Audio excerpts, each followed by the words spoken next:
আজকের মুভিটার নাম হচ্ছে থালাবান। কাহিনীর শুরুতে আমরা ডিওয়াইএসপি ভানুকে দেখি যে সে একটা মিডিয়ার শোর মধ্যে এসেছে, আর মিডিয়ার এ শোর মধ্যে সবাই এক একজন বড় অফিসারকে ডাক দেয়, এনে তাদেরকে দিয়ে এখানে পুরো এক একটা এপিসোড শেষ করায় যে তাদের পুরোনো দিনের বা কিছু একটা বড় কেস ব্যাপার নিয়ে। আর সেই জায়গার মধ্যে ভানুও এসেছে। তখন ভানু অফিসার সেই অ্যাঙ্কারটাকে বলতে শুরু করে যে আমি যদি কথা বলতে বলতে যদি কোনো কিছু ভুলভাল বলে ফেলি তাহলে কিন্তু পরে এগুলি আমি বসেই কাট করব। এখানে যদি তোমরা রাজি হও তাহলে গিয়ে আমি এখানে ইন্টারভিউ দেব, না হলে কিন্তু আমি দেব না। তারপর এখানে ওরা রাজি হয়ে যায় মিডিয়ার লোকেরা। তারপরে উদয় ভানু গিয়ে কাহিনী বলতে শুরু করে। কাহিনীটা ছিল 2019-এর। কাহিনীর মেন রোলের মধ্যে আছে কার্তিক আর জয়াশঙ্কর। তারা দুজনই বড় অফিসার, আর কার্তিক এসপি। তারপরে আমরা কার্তিককে দেখি যে কার্তিক আজকে এই পুলিশ স্টেশনের মধ্যে তার ট্রান্সফার হয়েছে। আর কার্তিক এ জায়গার আসার আগে তাকে আরও অনেকবার ট্রান্সফার করা হয়েছে। তার 2 বছরের মধ্যে 5 বার ট্রান্সফার হয়ে গেছে। কিন্তু কার্তিক এত কি করেছে যে তার দুবার ট্রান্সফার হয়ে গেছে। তারপরে এই পুলিশ স্টেশনে এসআই মানে জয়াশঙ্কর সেই অফিসের মধ্যে আসে। তখনই এসে কার্তিকের সঙ্গে দেখা করে। জয়শঙ্কর কার্তিককে জিজ্ঞাসা করতে শুরু করে যে এই ট্রান্সফারটা নিয়ে তোমার কতবার ট্রান্সফার হয়েছে। তখন কার্তিক বলে যে 1.5 বছরের মধ্যে আমার 5 বার ট্রান্সফার হয়েছে, এখানে 5তম ট্রান্সফার চলছে। কার্তিক সঙ্গে আবার এটাও বলে যে সে সবসময় সত্য কথা নিয়েই চলে, আর পুলিশ স্টেশনের মধ্যে কোনো অফিসারও যদি তার উপর কিছু বলে যে মিথ্যা কথা বলার জন্য, সে মিথ্যা কথা বলতে পারে না, আর সবসময় সে ন্যায্য পথেই চলে থাকে। এই কারণে কার্তিকের 5 বার ট্রান্সফার হয়েছে। তখনই আমরা জানতে পারি যে এই যে পুলিশ স্টেশনের মধ্যে অনেক হাবিলদার অনেক অফিসার আছে জয়শঙ্করকে দেখতে পারে না। আর তখনই আমরা জানতে পারি যে জয়শঙ্কর অনেক রাগী মানুষ। তারপরে এখান থেকে আমাদেরকে কিছু 2 বছরের পুরনো একটা কাহিনীকে দেখায়, যে অফিসার রাগুর কাহিনী। আমরা দেখি যে রাগু একজন টিভি অ্যাক্ট্রেসের বাড়ির মধ্যে পৌঁছে যায়। আর এই টিভি অ্যাক্ট্রেসের বাড়ির যে মেয়েটা আছে, সে মেয়েটা অনেক দিন আগেই তার যে জামাই আছে, জামাইটা হারিয়ে গেছে এরকমভাবে পুলিশ স্টেশনের মধ্যে একটা দরখাস্ত দিয়েছিল। কিন্তু এই যে তার স্বামী ছিল যে টিভি অ্যাক্ট্রেসটা, তার স্বামীকে খুঁজে পাওয়া গেছে। সে 6 মাসের জন্য সে বাইরে গেছে কাজের জন্য। এ ফাঁক দিয়েই সে জায়গার মধ্যে এ রঘু নামে অফিসারটা চলে যায়। রঘু তাকে গিয়ে প্রায় সময় ডিস্টার্ব করে থাকে। তারপর জয়শঙ্কর স্যার একদিন তাকে হঠাৎ করে তার বাড়ি এই মেয়ের বাড়ির মধ্যেই তাকে ধরে ফেলে। তারপর তাকে অনেক এখানে বেইজ্জতি করে জয়শঙ্কর স্যারে। আর তখন রঘু জয়শঙ্কর কাছে বলতে শুরু করে যে এ 15 বছর ধরে সে পুলিশ অফিসারের মধ্যে কাজ করছে, আর যদি এই পুলিশ ডিপার্টমেন্টের মধ্যে বা জনসংখ্যার মধ্যে এসব খবর যায় তাহলে তার মান সম্মান চলে যাবে। আর এখানে রঘুকে কিছু সাজা দেওয়ার জন্য কিছু দিনের জন্য তাকে সাসপেন্ড করে দেওয়া হয়। এসব শেষ হওয়ার পর রঘু আবার পুলিশের মধ্যে জয়েন করে নেয়। তারপরে একদিন জয়শঙ্করের ফ্যামিলির মধ্যে এরকম একটা ঘটনা ঘটে, সেটা জয়শঙ্কর কোনো সময় ভাবিনি। তার বউকে সে একটা অফিসের মধ্যে ছেড়ে যখন গিয়েছে, তখন তার বউকে কেউ গলার মধ্যে পুঁজ দিয়ে তার বউকে পুরো মারার হুমকি দিয়েছে। তারপরে জয়শঙ্করের কানের মধ্যে যখন এই খবরটা যায় যে তার বউ এখন হসপিটালের মধ্যে ভর্তি আছে, এসব হয়েছে, তারপর সে দৌড়ে আবার হসপিটালের মধ্যে যায়। তখনই আমরা জানতে পারি যে এই যে চাকুটা মেরেছিল তার নাম হচ্ছে জোসে। তারপরে জোসেফকে যখন জয়শঙ্কর স্যারের টিম গিয়ে ওকে ধরে, তখন জোসেফ বলতে শুরু করে যে টার্গেট কিন্তু অন্য কেউ ছিল, সে ভুলবশত জয় স্যারের বউকে সেই চাকু দিয়ে ঘাই মেরেছে। তারপরে জয়শঙ্করের বউ তো মোটামুটি পরে ঠিক হয়ে গেছে 6 মাস পরে, কিন্তু তার পুরোপুরি ঠিক হতে প্রায় 2 বছরের উপর লেগেছে। সে তবুও ঠিক করে হাঁটতে পারছে না। তারপরে কাহিনী আবার প্রেজেন্টের মধ্যে চলে আসে। তারপর ইন্সপেক্টর কার্তিকের কাছে খবর আসে যে তার বন্ধু ছোটোবেলার সে লকআপের মধ্যে আছে, মনু তার নাম। তারপরে মনু কার্তিককে বলতে শুরু করে যে আমি কেবলের কাজ করে থাকি, আর এই কেবলের কাজ করতে করতে আমার সাথে অন্য আরেকজন কেবলের কাজ করার জন্য কম্বিনেশনের মধ্যে নেমে গেছে। সে ঠিক করে মানুষের কেবলের তারও ঠিক করে দিত না, কিন্তু আমাকে প্রচুর ডিস্টার্ব করতো। পরে সেই কেবলওয়ালাটাকে মনু একদিন মারতে যায়। যখন এ মারতে গেছে তখন সেই কেবলওয়ালাটাকে মারতে পায়নি। সে ভেবেছে যে ওকে মেরে ফেলবে, কিন্তু সে কেবলওয়ালাটাকে ও মারেনি। আর কিছুদিন পরই তার বিয়ে। তাকে এই জেলখানার মধ্যে থাকলে তাহলে তার যে নতুন বিয়ে করবে, পরে তার বিয়ে ভেঙে যাবে। তারপর কার্তিকের এসব কথা শুনে তার উপর বিশ্বাস আসে যে সে সত্যি কথাই বলছে।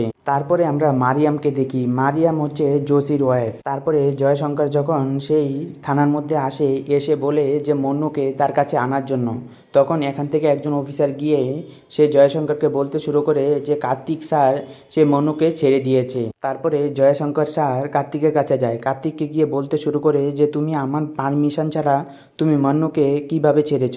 তারপরে কার্তিক বলতে শুরু করে যে আমি আপনাকে অনেকবার ফোন করেছি আর আমি আগেই বলেছি যেটা আমার ভালো লাগবে, যেটা পুরোপুরি একদম সত্য থাকবে সেটার সাথেই আমি থাকবো।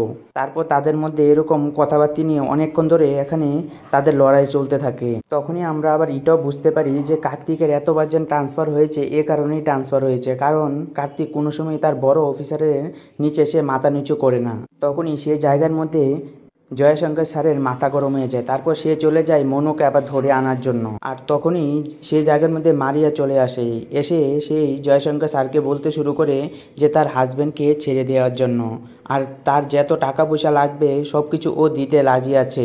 তারপরে জয়শঙ্কর এখানে সে মারিয়াকে বকা দিয়ে এখান থেকে চলে আসে, আর রঘু একজনের সাথে সে অনেকগুলি কথা বলতে শুরু করে মারিয়ার ব্যাপারে।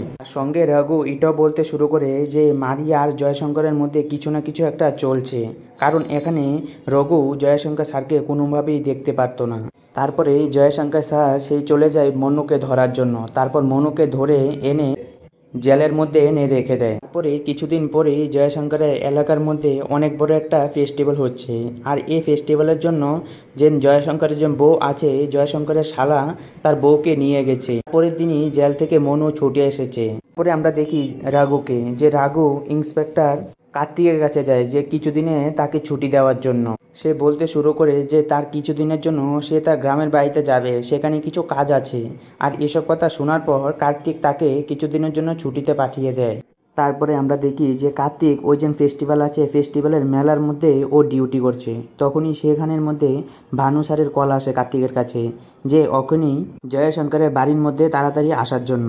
তারপরে কার্তিক তার স্যারের কথা রাখার জন্য সে আবার জয়শঙ্করের বাড়ির মধ্যে চলে যায়। জয়শঙ্করের বাড়ির মধ্যে ছাদের মধ্যে বসে জয়শঙ্কর আর ডিএসপি তারা দুজন মিলে এখানে ড্রিঙ্ক করছিল। তারপরে কার্তিক তাদের বাড়ির মধ্যে যাওয়ার পর উদয় ভানু কার্তিককে বলে যে এখানে ড্রিঙ্ক করার জন্য। তখন কার্তিক বারণ করে যে সে এখানে ড্রিঙ্ক করতে পারবে না। তখন কার্তিক তার স্যারকে জিজ্ঞাসা করে যে তাকে এখানে কেন ডাকা হয়েছে। তখন কার্তিকের স্যার তাকে বলে যে তোমার আর জয়শঙ্কর স্যারের মধ্যে যে লড়াই চলছে সেই লড়াইগুলি আজকে এখানেই শেষ করো, আর তুমি একটা ড্রিঙ্ক করেই যেতে পারো। তারপর এখানেও তারা আবার লড়াই করতে শুরু করে। তারপর কার্তিক এখানে অনেক রাগ হয়ে এখান থেকে চলে আসে। তারপরের দিন সকালবেলা আমরা দেখি যে জয়শঙ্কর তার বাড়ির ছাদের উপরে দাঁড়িয়ে আছে। তখনই তার পাড়া প্রতিবেশীর মধ্যে একজন প্রকাশ বলে এসে ছেলেটা আসে, আর তার সাথে বাড়ির মধ্যে কাজ করার একটা ছেলে আসে যে 5 লেনে কাজ করে। তখন এখানে তাদের মধ্যে অনেকক্ষণ ধরে কথাবার্তা বলা হয়। তখন সেই ছেলেটাকে বলে যে তাড়াতাড়ি গিয়ে কাজটা ছেড়ে দিয়ে আসার জন্য। জয়শঙ্করের বাড়ির মধ্যে যেন কাজ করতে এসেছে তার নাম হচ্ছে জীবন। তখন জীবন গিয়ে তার বাড়ির ভিতরে গিয়ে কাজ করতে শুরু করে। তখন হঠাৎ করে জীবনের কানের মধ্যে একটা শব্দ আসে যে বাড়ির উপরে ছাদের মধ্যে কিছু একটা ভেঙেছে। তারপরে জীবন এখান থেকে দৌড়ে উপরে গিয়ে ছাদে গিয়ে দেখে যে ওখানে একটা লাশ পড়ে আছে। তারপরে এই জায়গার মধ্যে জীবনও এই লাশটাকে দেখে সেও এখানে অনেক ভয় পেয়ে যায়।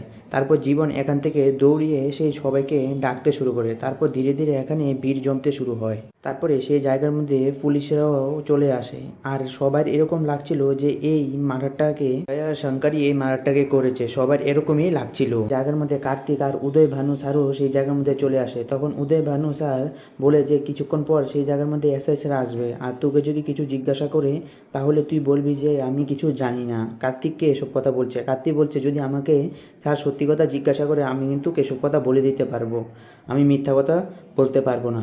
তারপরে কিছুক্ষণ পরই সেই জায়গার মধ্যে এসপি স্যার চলে আসে। তখন এসে জিজ্ঞাসা করতে শুরু করে, শঙ্করকে জিজ্ঞাসা করতে শুরু করে যে তুমি মারিয়াকে কিভাবে চিনো, বা তোমার সাথে কোথায় কোথায় তার দেখা হয়েছে, সবগুলি আমাকে বলো।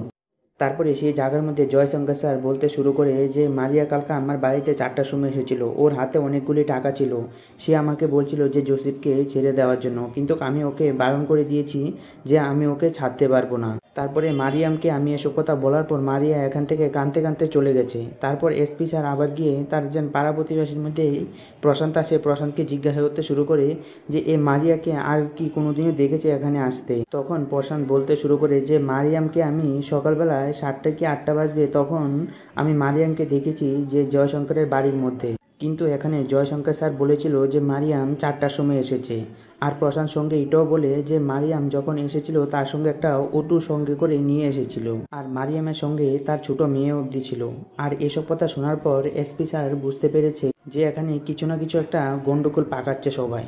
তখন এখানে এসপি স্যার আবার এটাও জানতে পারে যে মারিয়ামকে তো এখানে সব মেরেই ফেলেছে, আর এখানে মারিয়ামের যে ছোট মেয়ে আছে মেয়েকে অবধি খুঁজে কেউ পাচ্ছে না। আর এখানে এসপি স্যারেরও মনে হচ্ছিল যে এখানে জয়শঙ্কর মিথ্যা কথা বলছে, কারণ প্রশান্ত বলেছে যে সকালবেলা 6টার সময় দেখেছে ওকে এই জায়গার মধ্যে, আর এখানে জয়শঙ্কর বলেছে যে ওর সঙ্গে 4টার সময় কথা হয়েছে। তখন এসপি স্যার একটু ডাহর হতে শুরু হয়। তারপরে মারিয়ার ফরেন্সিক রিপোর্টের মধ্যেও কোনো কিছু এরকমই আসেনি যে এখানে জয়শঙ্কর স্যারকে এখানে অ্যারেস্ট করতে পারবে, কিন্তু এখানে মিডিয়া অনেক গন্ডগোল পাকিয়ে দিয়েছে, তার কারণে এখানে জয়শঙ্কর স্যারকে অ্যারেস্ট করে নিয়ে যায়। তারপরে জয়শঙ্কর স্যারকে যখন অ্যারেস্ট করে তার কিছুদিন পরই তাকে যখন আদালতে নিয়ে যায়, আদালতের মধ্যেও জয়শঙ্করের বিরুদ্ধেই সব কিছু ছিল, কারণ এখানে মারিয়াম যে মোবাইল ফোনটা ছিল, মোবাইল ফোনে লাস্ট আওয়ারও ছিল জয়শঙ্করের বাড়ির মধ্যেই। আর কি এখানে মারিয়া এসেছিল 6টার সময়, আর এখানে জয়শঙ্কর স্যার বলেছে যে মারিয়া 4টার সময় এসেছে। আর এসবে সব কিছু পাওয়ার পর এখানে আদালত বলে দেয় যে এখানে 15 দিনের জন্য কেস্টডির মধ্যে রাখার জন্য জয়শঙ্কর স্যারকে। তারপরে আমরা দেখি যে কার্তিকের আত্মীয় অনেক বড় মন্ত্রী, আর কার্তিককে এই কেসটা দিয়ে দেয় যে কার্তিক এই কেসটা দেখার জন্য। তারপরে আমরা জয়শঙ্কর স্যারকে দেখি যে জেলের মধ্যে একটা ছেলে এসে জয়শঙ্কর স্যারকে অনেক মারছে। তারপরে সেই জায়গার মধ্যে আরো অনেক লোক চলে আসে, তার জায়গার মধ্যে জয়শঙ্করকে আরো অনেকেরা এসে মারছে। তারপর জয়শঙ্কর আবার তাদেরকে মারতে শুরু করে। তারপর হঠাৎ করে একজন এসে জয়শঙ্করের ব্যাটারির মধ্যে একটা চাবি ঢুকিয়ে দেয়, আর এই যে চাবিটা ঢুকিয়েছে এটা অন্য কেউ নয়, এটা হচ্ছে সোরিয়া, মারিয়ার হাজবেন্ড। মারিয়াকে তো কেউ মেরে দিয়েছে, আর সবাই ভাবছে যে মারিয়াকে জয়শঙ্কর স্যার মেরেছে। এই জায়গার মধ্যে তার যে ছোট মেয়ে আছে, মেয়েকেও কেউ খুঁজে পাচ্ছে না। তারপর জয়শঙ্কর স্যার সূর্যাকে হাতটা ধরে মাটির মধ্যে ফেলে দেয়। তারপর সেই জায়গার মধ্যে পুলিশ চলে আসে। কিছুক্ষণ পরেই দেখি যে কার্তিক এই জেলের মধ্যে এসেছে সূর্যার সাথে কথা বলার জন্য। কার্তিক এসে জসিকে বলছে যে তুমি কিভাবে জানো যে এসব কিছু জয়শঙ্কর স্যারই করেছে, কারণ মারিয়া যখন জয়শঙ্করের সাথে কথা বলার জন্য যাচ্ছিল একটা অটো দিয়ে যাচ্ছিল, আর এই অটোটা নাকি জয়শঙ্কর স্যারই পাঠিয়েছে, আর অটোর ড্রাইভারটার নাম হচ্ছে সেন্টু। আর মারিয়া এটাও বলছিল যে আগে জয়শঙ্করের বাড়ির মধ্যে গিয়েছিলাম, তখন আমাকে অনেক কথা বলে জয়শঙ্কর বাড়ি থেকে পাঠিয়ে দিয়েছে, হতে পারে এখন জয়শঙ্করের কষ্ট লাগছে তাই জন্য একটা অটো পাঠিয়েছে আমাকে নিয়ে যাওয়ার জন্য। তারপরে কার্তিক এখান থেকে গিয়ে সান্টু নামে ড্রাইভারটাকে খুঁজতে শুরু করে, আর অন্য জায়গায় জয়শঙ্করকে হসপিটালের মধ্যে ভর্তি করে দেওয়া হয়েছে। তারপরে সেই জায়গার মধ্যে ডিওয়াইএসপি ধায়া ভানু চলে আসে। তখন জয়শঙ্কর স্যার ডিওয়াইএসপিকে বলতে শুরু করে যে আমাকে একটা হেল্প করে এখান থেকে তুই কিছুদিনের জন্য আমাকে বের করিয়ে দে। তারপরে ডিওয়াইএসপি সোজা চলে যায় জাজের কাছে যে তাকে কিছুদিনের জন্য বাড়িতে পাঠানোর জন্য, কারণ তার এমনি শরীর ভালো না। তারপর তাকে 18 দিনের ছুটিতে পাঠিয়ে দেয়। পাঠানোর সাথে এটাও বলে দেয় সে যাতে এই ডিস্ট্রিক্ট ছেড়ে যাতে অন্য ডিস্ট্রিক্টও না যায়। আর তারপরে আমরা দেখি যে জয়শঙ্কর স্যার পুরোপুরি ঠিক হয়ে গেছে, কিন্তু তার হাতের মধ্যে আর বেশি দিন সময় ছিল না যে সে দোষী না এটা সাবিত করার জন্য। তারপরে একদিন জয়শঙ্করের বাড়ির মধ্যে এসে তার বাইকের মধ্যে পুরো পেট্রোল ঢেলে আগুন লাগিয়ে দিয়ে যায়, আর তার দরজার মধ্যে একটা বিয়ের কার্ড অবধি রেখে যায়। এসব কিছু কার্তিক দেখছে।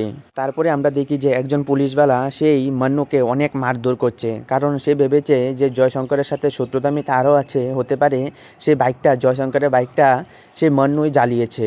তারপরে সেই জায়গার মধ্যে কার্তিক চলে আসে, এসে এই পুলিশওয়ালাটাকে বলতে শুরু করে যদি এই লোকটাই হতো তাহলে সে গিয়ে তার বাড়ির মধ্যে কেনই বা ঢুকতো, আবার এই বাইকটা কেনই বা জ্বালাতো, আর তার বিয়ের কার্ডটা থরি সে রাখতো। তারপরে এসব কথা শোনার পর তাকে ছেড়ে দেওয়া হয় মনুকে। তারপরে কিছুদিন যাওয়ার পর কার্তিকের কাছে একটা খবর আসে, একজন পুলিশওয়ালা বলে যে সন্টু নামে এই লোকটা আগেও জয়শঙ্করের একটা কেসের মধ্যে ছিল, আর এই সন্টুর সাথে সাথে শিব দাস বলে একজন বড় ইন্সপেক্টর ছিল, সেই ইন্সপেক্টরের ছেলেও এইসব কাজের মধ্যে পুরো জড়িত ছিল। তারপর কার্তিক চলে যায় সেই শিব দাসের সাথে দেখা করার জন্য, আর শিব দাস সে রিটায়ার এএসআই। তারপরে এই জায়গার মধ্যে শিবদাস বলতে শুরু করে যে এই কেসটার মধ্যে আমার বেটা অরুণও ছিল, কিন্তু অরুণ এখন আর নেই এই জায়গার মধ্যে, ও একটা আইল্যান্ডের মধ্যে চলে গেছে, সেখানেই গিয়েই ও কাজকর্ম করছে। তখন শিবদাসন বলতে শুরু করে যে আমার ছেলের সাথে ছান্টুও ছিল, আর তাদের একটা ফ্রেন্ড গ্রুপ ওরা জঙ্গলের দিকে হাঁটাফেরা করছিল। তখন সেই জায়গার মধ্যে একজন পুলিশওয়ালা চলে এসে তাদের সাথে খারাপ ব্যবহার করছিল।